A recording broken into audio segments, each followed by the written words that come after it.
Senador, eu queria aproveitar, eu vi você falando agora em relação aos presos, o 8 de janeiro, as pessoas simples, mas em relação ao presidente Bolsonaro e todo o seu entorno, o senhor pensa a mesma coisa ou pensa diferente?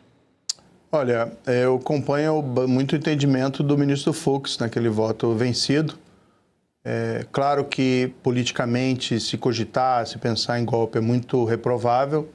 A grande questão é saber se houve de fato uma tentativa, né? E nisso me parece que tem muitas dúvidas.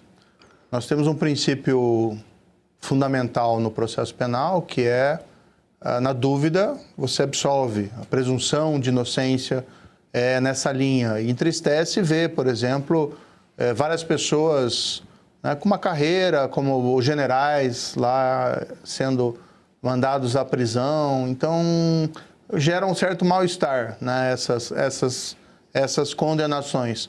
Mas até eu defendo que se pense um pouquinho separado as duas situações. Porque ainda que pense assim, na tese do golpe, vamos lá, houve um golpe, então, tá.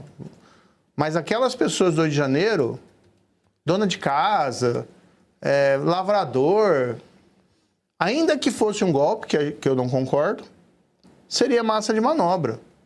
E aí não dá para você botar uma pena desse tamanho nessas pessoas, entendeu? Acho que é uma questão ali de falta de uma atenção quanto à situação individual. É claro que o Supremo, e aí acho que o pecado original desse caso é o Supremo ter a competência, se auto-atribuir a competência para julgar. Porque a instituição foi atingida, foi agredida, eles invadiram o prédio. Então é natural um sentimento de revide, que não é um sentimento positivo para um julgador para esse caso.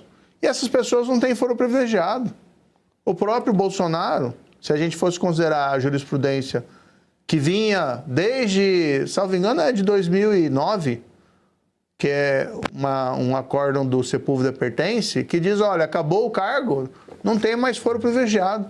E de repente mudou, bem antes do julgamento do Bolsonaro. Então, sabe, fica ruim isso. O Lula foi julgado em primeira instância, era ex-presidente. E veja, quando o Lula foi julgado em primeira instância, ninguém viu aquilo como problemático. A opinião pública aceitou porque era a regra do jogo. Agora, de repente, para o Bolsonaro mudaram a regra do jogo para jogar no Supremo. Então fica ruim isso aí, sabe? Agora, eu defendo que às vezes se pense essa situação, porque tem gente empedernida que entende que teve o golpe, né? Mas eu faço daí aquele argumento hipotético. Mesmo que essas pessoas não merecem o tratamento pesado que estão sofrendo nas mãos do Supremo Tribunal Federal.